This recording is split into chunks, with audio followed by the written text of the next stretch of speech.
মহাযুদ্ধান লোকমানের নিরবিকারীরা বুঝি হাসছো দাদা তোমরা আসবে না হাসবো আমাদের মতো বাঙালিরা কারণ আমরা যে সব কিছুতেই উল্টো পথের পথি তাই তো এখানে নির্দোষী দোষী হয় জেনে যায় জনসাধারণের কর্মচারী পুলিশ নেতা মন্ত্রীদের রক্ষা করতে ব্যস্ত থাকে এখানকার কিছু ডাক্তার মাস্টার পেশাদার সব সালাকে একটা 2 নম্বরই মারা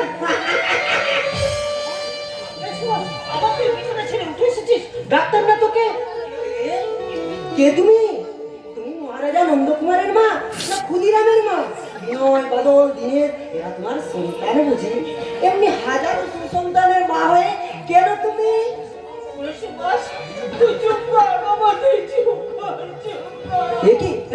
তুমি কাঁদছো কেন কেন তোমার 2 চোখে ভরা জল কেন তুমি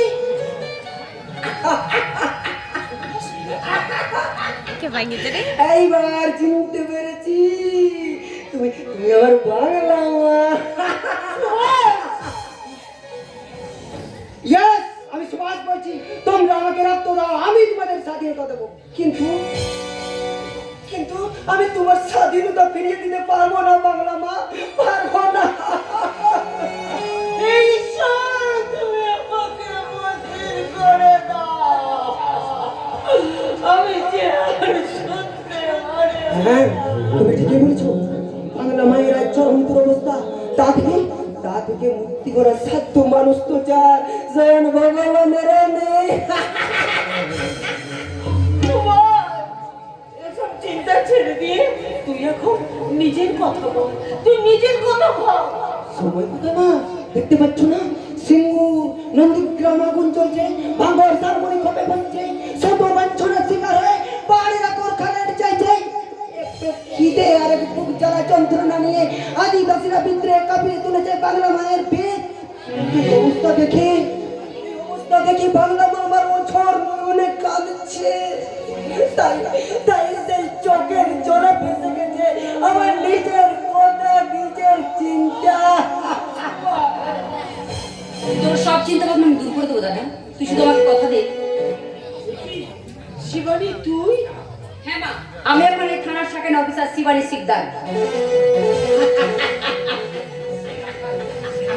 সে রক্ষা মৃত্যুর কোলে পড়ে ছটপট করুক তুমি জাহাঙ্গীর সাম্রাজ্য কি নূরজাহান হয়ে সোনার সিংহাসনে বসে ভারত শাসন করো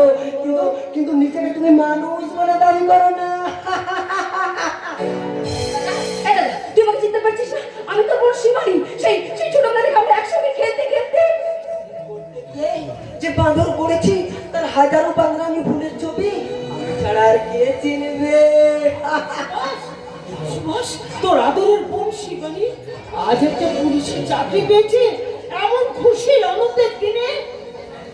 আমি কোথায় মুখগুলো কি কাঁদবো তুমি বলতে পারো বাংলা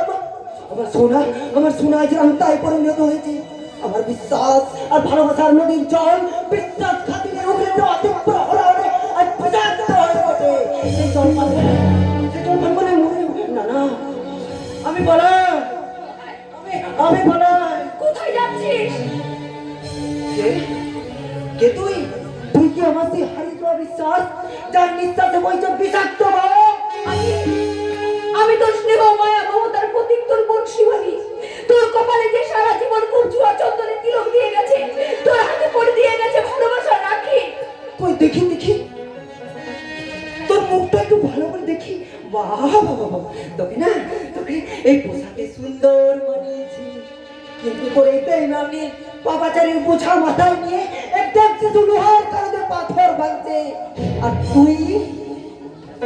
তুই সেই পাপাচার বিনাশ করতে প্রশাসন আর করতে পুলিশ অফিসার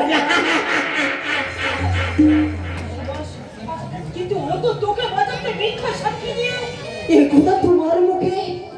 মাগো তোমার এক ছেলেকে বাঁচাতে আরেক ছেলের মৃত্যু কামনাকে তুমি সমর্থন করলে বাংলা মা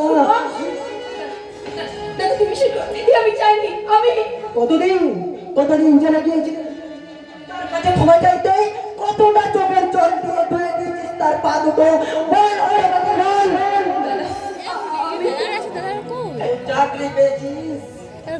তাই মহাসুখের অন্ধ দিয়ে আমাদের মুখে তুলে দিবি কিন্তু যে নির্দোষ নিষ্পাপ ভগবান রূপী মানুষটা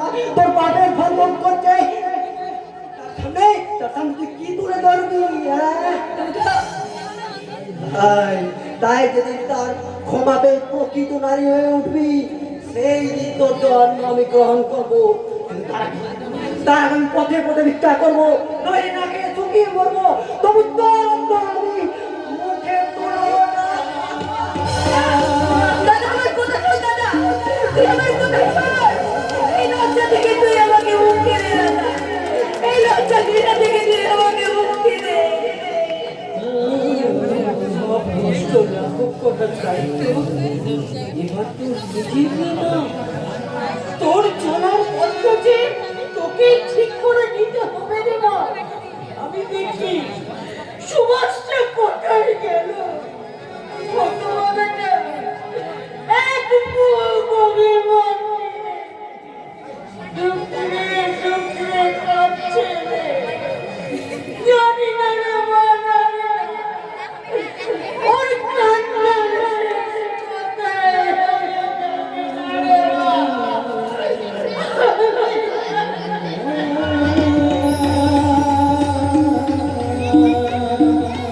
লেখাপড়া শিখে চাকরি পেয়ে আজ আমি সোনার হরিণ ধরেছি, তবু আজ আমার অন্তরটা কেন কাঁপছে, কেন মনে হচ্ছে শত সহস্র রক্তপাত যেন আমাকে গ্রাস করতে আসছে। তবে আকাশ আকাশের জন্য আজও তোমার জন্য আমার অন্তর কাঁদে। কখনো কি পারবে না আমার সমস্ত অপরাধকে ক্ষমা করে দিয়ে আমাকে এই নরক যন্ত্রণা থেকে মুক্তি দিতে? বলো আকাশ, বলো পারবে না? কখনো কি আমি তোমার সামনে বলতে পারবো সব লাল পাথরে তো চুরি হতে পারে, সব প্রেম মিলনে মালা পেতে পারে না, পাশাপাশি বাগিচা একজন ঠাই পাই দেব তার সমাধি ঝরে যায় একজন, সব দেবালয়ে পারে না তো যেতে আর।